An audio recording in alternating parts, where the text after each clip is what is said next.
Добар ден, јас сум Божидар Мишич, оделенски наставник и денеска ќе ви држам предавање од предметот физичко и здравствено образование за 5 оделени. Денешната наставна единица е основни елементи во фудбалот. Кои се очекуваните резултати? Очекуваните резултати се ученикот теоретски да се запознае со елементите од фудбалската игра, да осознае улогата на моториката поврзана со елементите со топка, слободно водење и движење со топка, теоретско усвојување на техника на додавање на топка и шутирање во гол.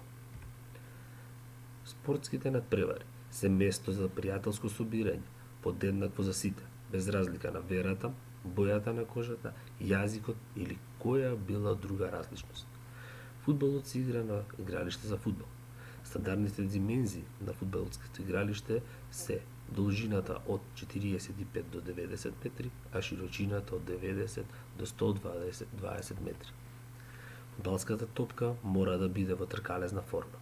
Мора да биде изработена од кожа или некој друг материјал кој е одобрен исклучиво од ФИФА. Обемот е помеѓу минималното 68 и максималното 70 см. Не смее да биде полесно од 410, а потешко од 450 грама на почетокот на надпреварувањето. Притисокот во топката мора да биде помеѓу 0,6 и 1,1 атмосфера. Фудбал потекнува од англискиот збор фудбал. Игра со топка што играат два тима со по 11 играчи. Еден спортски надпревар регуларно трае 90 минути, односно две полувремења по 45 минути. Целта на играта е да се уфрли топката во голот на противникот. Победува тимот кој ќе постигне повеќе погодоци. Играчите смеат да играат со сите делови на телото, освен со раце. Ако топката ја допрат со раце, тогаш судијата треба да ја додели на другиот тим. Само голманот може да ја допре топката со раце, но не само во пеналтикот 16-тникот. Надпреварачите носат мајчки дресови со бројки на грб. Ѓоновите на копачките може да бидат опремени со фрампони или да се ребрасти. Сега ќе се запознаеме со улогата на играчите. Секој играч на теренот во текот на надпреварот е задолжен за исполнување на одредена задача од страна на својот менаџер или тренер. Во фудбалот обично надпреварачите се делат на голман, кој основна цел му е да брани својата мрежа од противници. Голманот може да допира топката со раце, но само во својот казнен простор. Исто така, не му е дозволено со раце да фаќа топката која му ја вратил својот соиграч. Одбранбен играч, чија главна цел е одбрана на својот гол. Одбранбениот играч често покрива или следи еден противнички играч во текот на целата игра. Одбранбените играчи често мораат решително да им се фрлат во нозете на противниците, за да дојдат до топката. Средичен играч, чија главна цел е поврзување на одбраната со нападот. Во зависност од самиот надпревар, средишните играчи имаат и други улоги. Тие се всушност најчесто креатори на играта. Напаѓач, чија главна цел му е постигнување на гол во противничката мрежа. Сега ќе се запознаеме и со некои фудбалски правила. Пенал. Тоа е удар кој се исполнува од специјално определена точка во казнениот простор, кој се наоѓа на 11 метри од голманот. Во време на исполнување, сите надпреварувачи, без голманот и оној кој ќе го изведе казнениот удар, треба да се наоѓат надвор од казнениот простор. Голманот е засланет на гол линијата. Пеналот се изведува со даден сигнал од судијата. Жолт картон обично се дава на играчите кои ќе ги прекршат некој од следниве правила на фудбалот.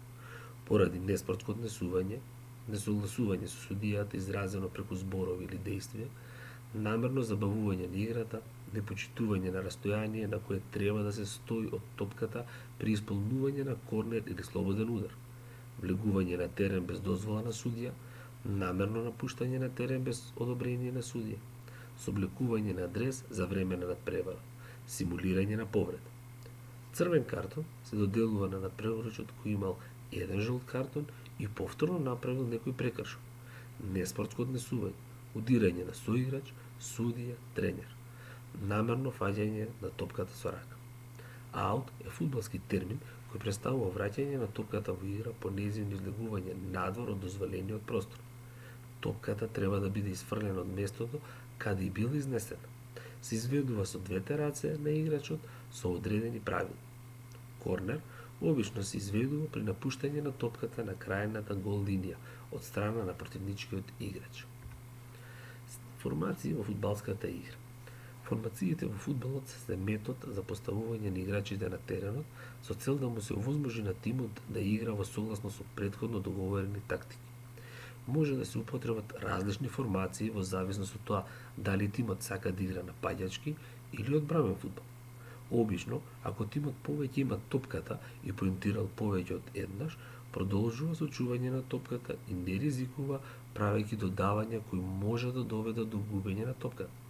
Формациите може да се менуваат за време на надпреварот, но играчите треба да се прилагодат на новиот систем на игра. Формациите ги земаат во предвид бројот на играчите во секоја област, почнувајќи од одбранбената линија со исклучок на голманот. Се зема во предвид спогодбено кога тимот се брани и е соодветно организиран.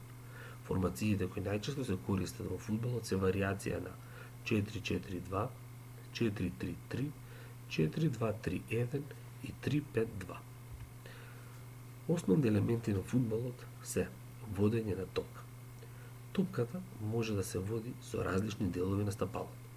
Со горниот дел од стапалото со риз, надворешен дел од стапалото, внатрешен дел од стапалото и долен дел на стапалото ролање. При водење на топката со горниот дел на стапалото, положбата на телото е природно, тежиштето на телото е спуштено, чекорите се пократки, стапалото е испружено со прстите надоле. Рацете се малку подраширени. Во моментот кога стапалото ќе ја допре топката, погледот е насочен надоле кон топката. Тоа ви е прикажано на цртежот. Примање на топка со внатрешен дел на стапалото. Телото во однос на правецот на доаѓање на топката е во бочна положба. Стојната нога е благо свиена во коленото. Тежината е на стојната нога. Рацете се подраширени. Ногата со која ќе се изврши примањето на топката е подигната и свиткана во сите три зглоба – колк, колено и склочен зглоб. Стапалото е опуштено и контактот со топката треба да се изведе што поблиску до подлогата. Тоа ви е прикажано на цртежот. Примање на топка со надворешен дел на стапалото. При изведување на примање на топка со надворешен дел на стапалото е во опуштена положба, како би можело да ја амортизира топката и да ја стави под својата контрола. Тоа може да го видите на самата илустрација. Удар по топка со внатрешен дел на стапалото. Примената на овој удар е голема и се користи за удар на гол, додавање и центрирање. Замавот при изведување на ударот по топката се изведува малку отстрана. Залетот е прогресивно забрзан. Тежиштето на телото е наведнато на страна на стојната нога, која се поставува за топката од страна. Замавот на ударната нога започнува од колкот и завршува со силно испружување на подколеницата. Сето тоа ви е прикажано на цртежот. Удар со глава од место.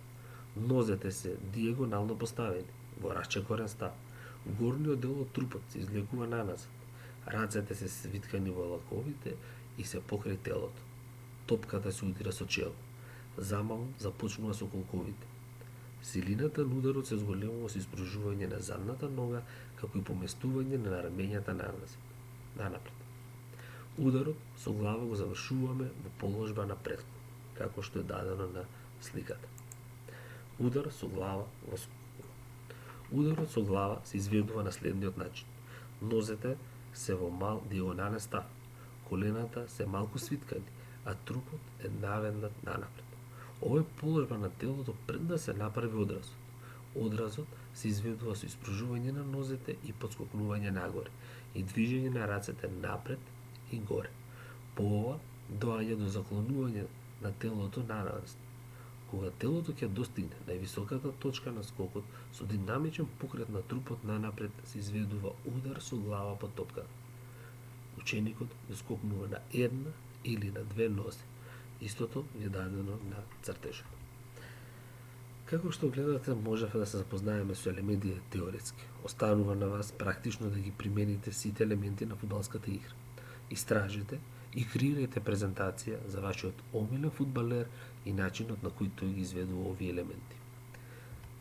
Ви благодарам на вниманието и се надевам дека ќе ги примените стекнатите знаења од